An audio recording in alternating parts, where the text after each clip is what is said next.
There is no doubt that Subhash Bose had the genius of which there are very few parallels.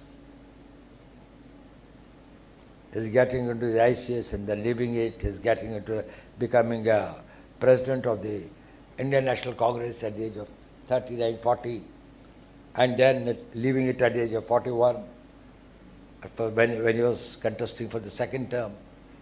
So there are many, many outstanding things that in such a short life we left. If we presume that, well, he did die in 1925, then actually he was only 48 when he died. So he was a young man. And here was a legacy and it became a history in his own lifetime, not only in this country, but throughout the world. The amount of connectivity that he was able to get, the long established regimes and the leaders of that time, whether it was Hitler or whether it was going to Japan or it was in Singapore, that was a great this thing. So I don't think that I'm going to talk, and then his scholarly abilities, his intellectual and cerebral qualities are really remarkable. There are no other leader who probably in real that terms can really match him. But there are two qualities about Subhash Bose which I think distinguishes him most. While others also had many of the qualities that Subhash Bose had. But Subhash Bose had one thing, or two things, more important than them. Firstly, he had the audacity. He was a very audacious person. He had the audacity, was seen right when he was in the Presidency College, and he could take the cudgels with his British principal. He had the audacity to go to London, appear for the ICS, and then say, give the, he was ranked very high, and then hand over this thing. He said, when he was asked that, well, what will be your biggest consideration and importance in life? He says, my nationalism. And then he wrote his resignation letter and came back. He had the audacity to challenge Gandhi, where Gandhi was at his prime. Gandhi had a political career, and he was this thing, who was a leader for whom probably there was no this thing that when Gandhi wanted to support Pattabhi Sitaramaiah to be the Congress president, and Subhash Bose had an overwhelming support and a majority of the people. But then he resigned. Because he had the reverence for Gandhi. He said, I respect you. I don't stand in the way. He had the audacity that when he came out, he started the struggle afresh. He was expelled. He was no more in the Congress. He had resigned from the Congress. And then he was jailed. And then he was still in detention. And while in detention in those days, he decided that, well, let me escape from India. So getting into an attire of an Afghan, quite difficult for a Bengali to do that. He left for Kabul. The resources, the money, every logistics that you require for such ventures is not that easy. Not easy for a freedom fighter who has got nothing to depend on except his own ability, his own courage, his own conviction. And then from here he goes to Russia. Then he found that, well, Russians have also joined the British in the war, so he thought not much can be expected from them. So he goes to Germany, meets Hitler, but wasn't very comfortable with his policy of what some of the things that he was doing against the same person. And again, that there was a distance and others. But he did form an India Legion there, about of the 4,000 Indian soldiers who had been imprisoned by Netaji, by Hitler. He got them released and formed a legion that they will be joining the India's national struggle. He comes to Japan. From there, then he comes to the Singapore, forms the Indian National Army. See the audacity of a man. हिम्मत देखिए बंदे की. उसकी जगर में कितना हौसला था. मैं अकेला हूं तो क्या हुआ? I can make it. The real force of my conviction will be able to catapult me to the positions where nobody can even think of. You can't even dread, even thinking of these thoughts. Probably would be this thing. He walked those things. whatever ideas he had, he could live up to them. So that is one great capacity. I am not telling it's good or bad, but I am telling in the Indian history there are very few parallels, or in the global history, where the people have displayed that amount of an audacity, of sailing against the current. And not an easy current, it was the current of the great mighty British Empire. And who was with him? No money, no resources. He had to build everything from his own history. Even the party that he had and it served well for so many years had made him to resign. He reached to its head and abandoned it. He said that I will, basically the differences had started with the establishment in Congress. Netaji said, I will not compromise for anything less than full independence and freedom. People in 1928 and others started talking about dominant status. People about the states having the elections and you are given some delegated powers and others to the people of India. He said it will be total. I want this to free this country not only from the political subjugation, but their political, social, economic, cultural mindset of the people have got to be changed. They should feel like free birds in the sky. Which Gandhiji thought in his wisdom, and maybe it is that, probably that was very impractical, it cannot be done. He felt and he thought that, well, we can do it. And when the Second World War started, he thought that an opportunity has come. And he saw in that opportunity that Britishers were fighting the war using the Indian soldiers, 25 lakh of them.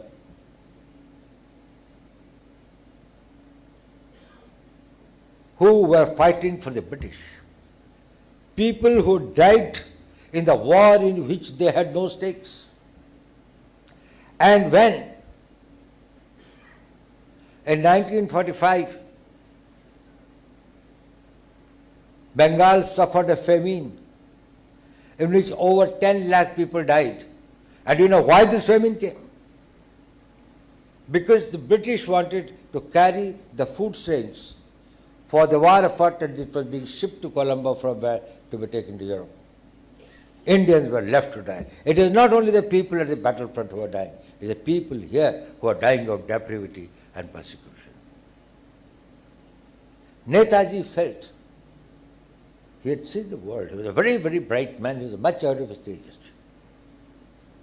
that this British army cannot fight. Of 25 lakh Indian soldiers can be made to realize, zindagi to ek hi baar milti hai. If you can die for others for some money, you can die for your own country. And that is how the idea of this thing, which was this thing came up. Well, of course, before there were some opposition movements also. I think Vijay Mohan Singh had already created something. Ras Bihari Bose in Singapore had collected the people. So when he came, he did get a certain platform. This is the first time. But by and large, he was a loner. By and large, he was a lonely man. He had no resources, he had no money, he had no country that was supporting him to that extent, except Japan. And that also is a very complex story. That what was the relationship of Subhash Bose or the Indian National Army and the Japanese, it was not all that good. He had very, very difficult times. And then he forms the Indian National Army.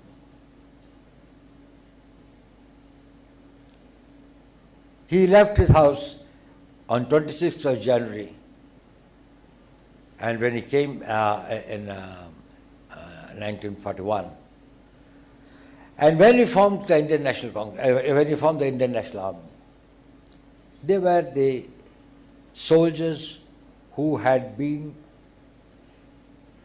imprisoned by the Japanese after they were able to take Singapore and also parts of Malaya. So he mobilized them and formed the Indian National Army. Now, in the history of wars, there will be very few conflicts in which you are able to remotivate those people who had fought became imprisoned and were in jail, to fight with that ferocity that out of those 40,000, 26,000 never came back, never lived. More than 50% of the people perished, or maybe 58, 57% of the people. This attrition rate, and the army that was still prepared to fight, but for the Japanese who after Hiroshima had to surrender. You need a leader of very extraordinary caliber to lead such people. Leading a winning army is very easy, even if there are sacrifices. Leading a defeated army and people who are scattered all over, coming from different parts of the country, he gave them one this thing which has also become the Indian armies today, one this, that is of Jai Hind. Everybody, whatever your race, clan, religion might be, it is all for Jai Hind. He never wanted any this clans or castes and regions and this thing. He thought India was one. So he named his regiments as Rani Jhansi Regiment or Mahatma Gandhi Regiment or Nehru Brigade and things like that. He gave them the slogan of Ittihad, that is the unity. Imdad, that is the faith. And Qurbani, that is the sacrifice. So every Indian National Army soldier who fought, Major Mohan Singh actually, who was the first person to have this thing, even before Subhash Chandra Bose came, had thought of this idea and had mobilized the people. But then the Japanese treated him so badly that he had to leave that. And he had a very difficult thing. He had three persons he chose to be his generals. He had Prem Kumar Sehgal, he had Shah Nawaz Khan, and he had Gulbaksh Singh Dhillon. All of them very outstanding people. So, his legacy is totally unparalleled.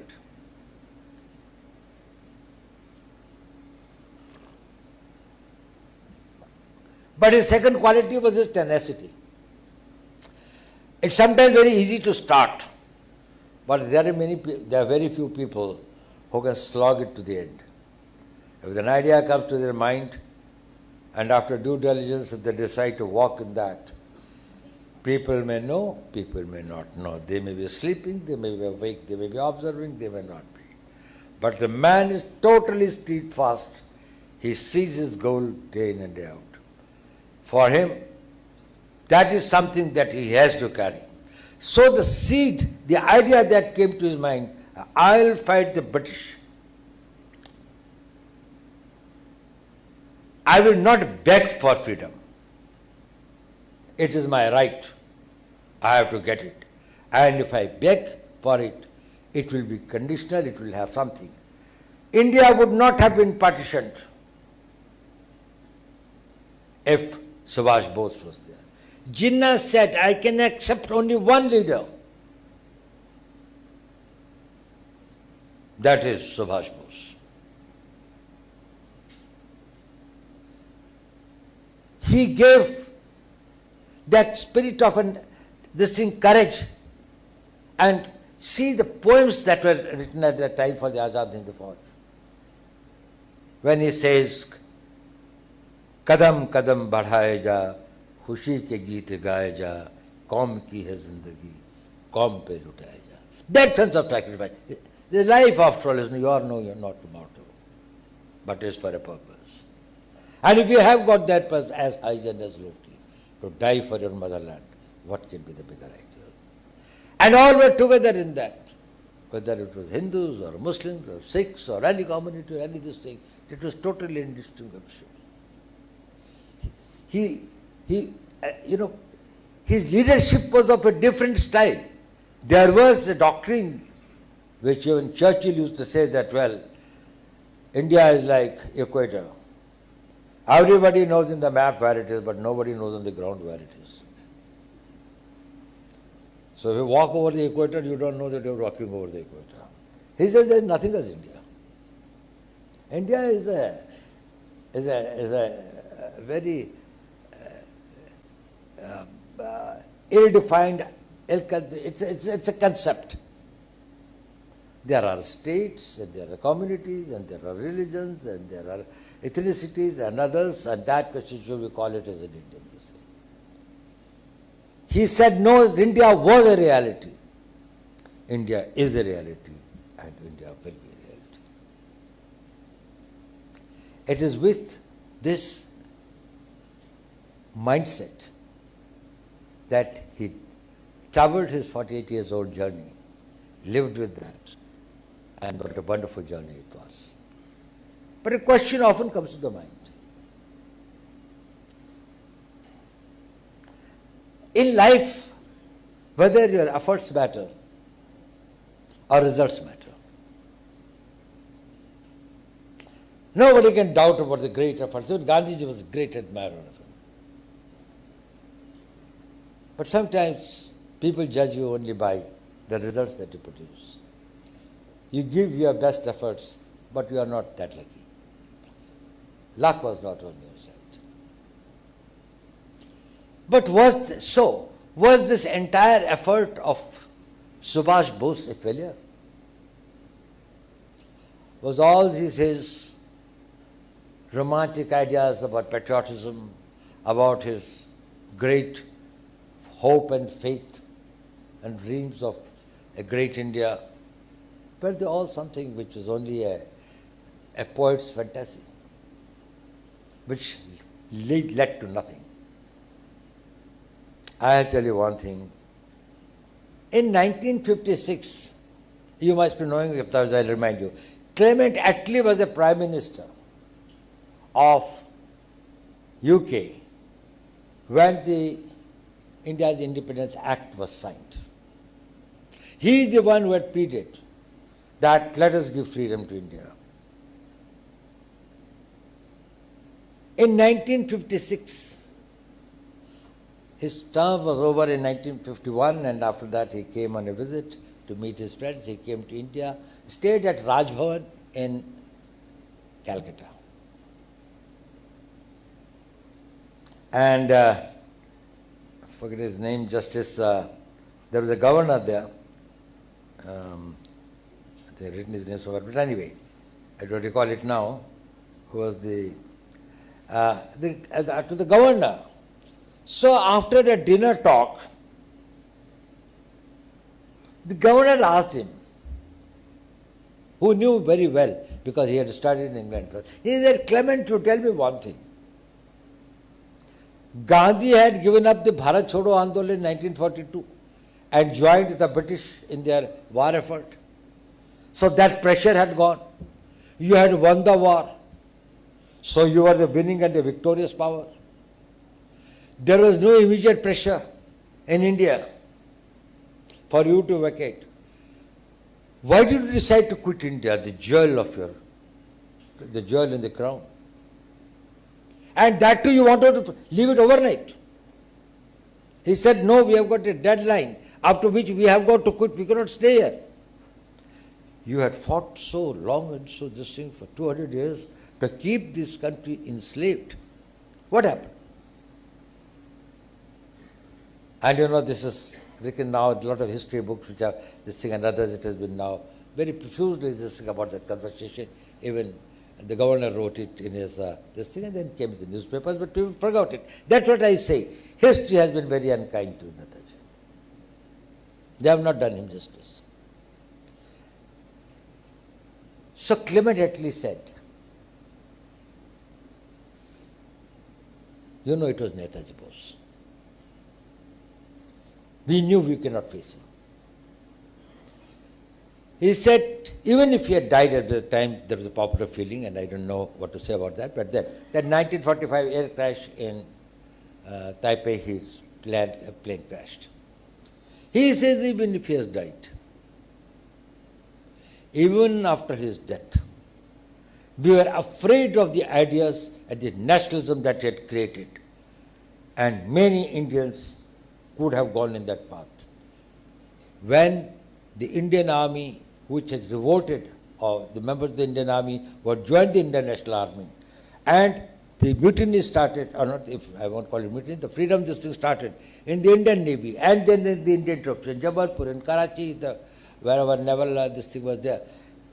That it became, we knew, the straws in the wind where they were going to. The memories of 1857 had not evaporated, had not gone away from the psyche. In their memory track even today, what they think was a great thing. He said, today, we have got 25 lakh armed, trained Indian soldiers. If they get imbibed with the same spirit of 1857, no Britishers will be left alive here. And this is what Bose had done. So we had to leave this thing. Then I think the governor asked him, but then what about Gandhi? And he said, no, that doesn't matter. Now this is what he has recorded in his thing. He said, well, at that time he did not matter. It was Bose that we gave independence for. How the history has been unkind, and how that person who within his lifetime, I feel very happy that Prime Minister Modi has been somebody who was very keen to resurrect it. I also feel happy that I was associated with it to some extent, wherein India Gate, we had the statue of Subhash Chandra Bose, this thing, near the war memorial of the Indian Army. That he is the one who is leading it. And beyond that is something, all the names of the Indian soldiers who have died in post-independence period. The old India Gate is the people who died for British. They are the one who died for India. The war mark. The Ross Island in Andaman and Nicobar, in the house where Netaji had this thing, has been renamed as Subhash Bose Deep. The 21 islands have been named in Andaman Nicobar on the names of those people who martyred themselves from the Indian Defence Forces. So the museum has been created in the Red Fort for this thing, because his call to Delhi Chalo was that I want to fly the tricolor, I want to fly the tricolor on the Red Fort. And so many other things have been done, and this is what you are doing today is a part of it. It's a part of the larger exercise that you are doing to create a new psyche in this country. You only have to change the mindset and the psyche of the people of this country. They can do wonders. Give them an opportunity. Only thing is that we don't know our strengths, we don't know our capabilities. The political philosophy, the vision, social thinking of Netaji was far beyond his time. He believed in a very strong India. Say, had he succeeded, what would he have done? He said, my first priority will be to give India a very, very strong war machine. Make India impregnable. I will build its defenses. Unfortunately, up to 62, what we did was that there was an idea, should we reduce or disband the army? When General Cariappa had to go and plead with Gandhiji, उन्होंने कहा अब तो अहिंसा का है, now we have got independence, हमारा दुश्मन कौन है? The value of a soldier got degraded. Bose understood it. He knew that if a nation really has got to be this thing, if India had everything for its long, if this thing, a better quality of people, more educated, more advanced, better science, better organization, only thing is that it did not have a very strong defense. It did not build its forces.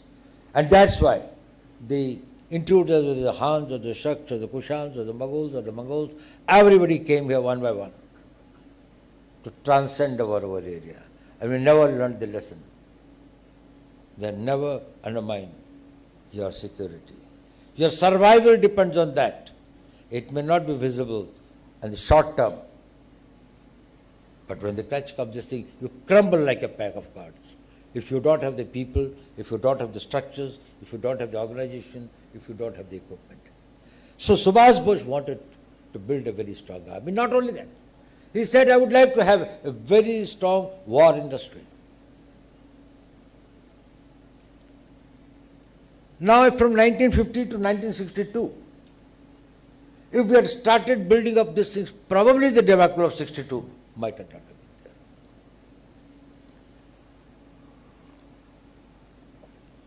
been there.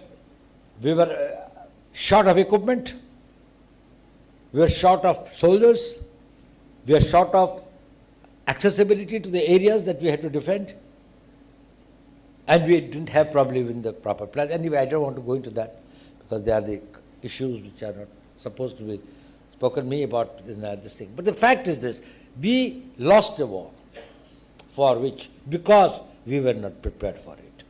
And if a nation is not prepared for a war, if you are not prepared to fight and defend yourself, don't blame the enemy, blame yourself. Only a weak man is the victim. Strong. Nobody this. The biggest deterrence is my strength. If I am powerful, if I am strong, there is sufficient deterrence for my enemies to see that I become inviolable. There is some, I won't say controversy, but there is some thought that whether Subhash Bose was a leftist, whether he believed a very, very strong economic this thing of India. He said that I would like, my first priority will be that after the political freedom, we want the economic freedom. We want to become economically strong. But he supported this process of planning. He supported the process of, if I may say, the state sector, the others at that time. Now the context is not known. The context of that period was that everything which was associated with the capitalism at that point of time was intermixed with colonialism. East India Company did not come here as this thing, it came here as a colonial company.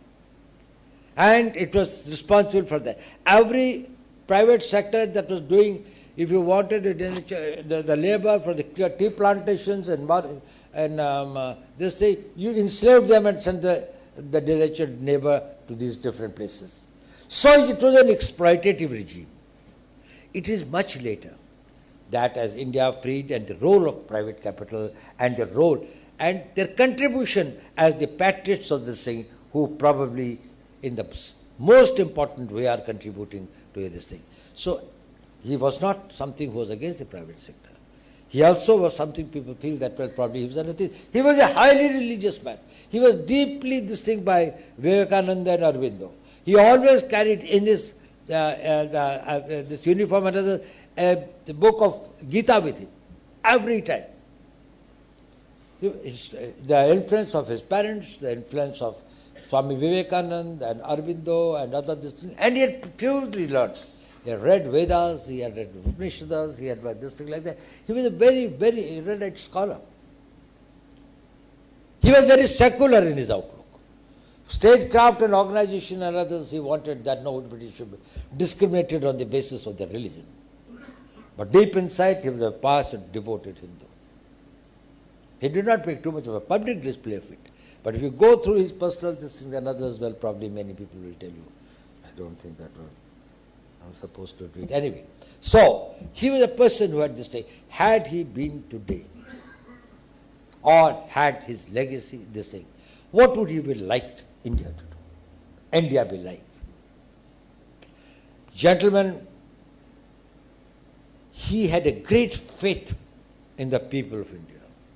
He had a great faith in their potential. And today, his priority would have been that if now having become the most populous nation of the world, if we can empower and make these 1.4 billion people, like what used to say the shattering ram or the or the pather on a sprout or something like that, etc. People with energy, people with fire, people in this, in whatever wake of life walk they are, whether you are a soldier on the border or whether you are in the business or in the industry or you are a corporate sector man or you are a professional, wherever you are, whatever you are doing, do it better than what you did it yesterday. Have a fire, think of your country in whatever you are. And I think you are in very unique position. If we can contribute in developing the skills of the people who are working, that you in your industries, if we can make our labor force today internationally competitive. You know, today we have got a workforce of 495 million. China has got it roughly about 850 million. And 2050 we will have the workforce of 1.1 billion. China's workforce will be only 500 million.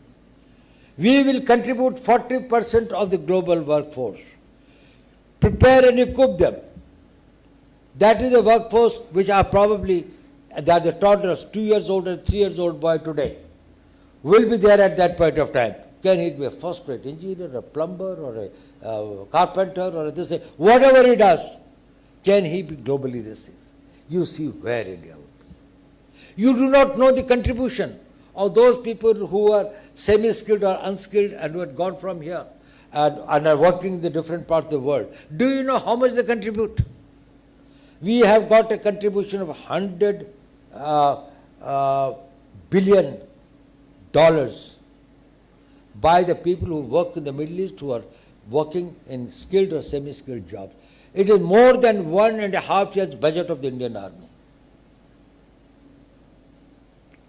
How much they have contributed over the years in building up this country to say. If you had to build up an economy that can generate that much of a wealth annually, you should have the capacity of annually invest $2.3 trillion.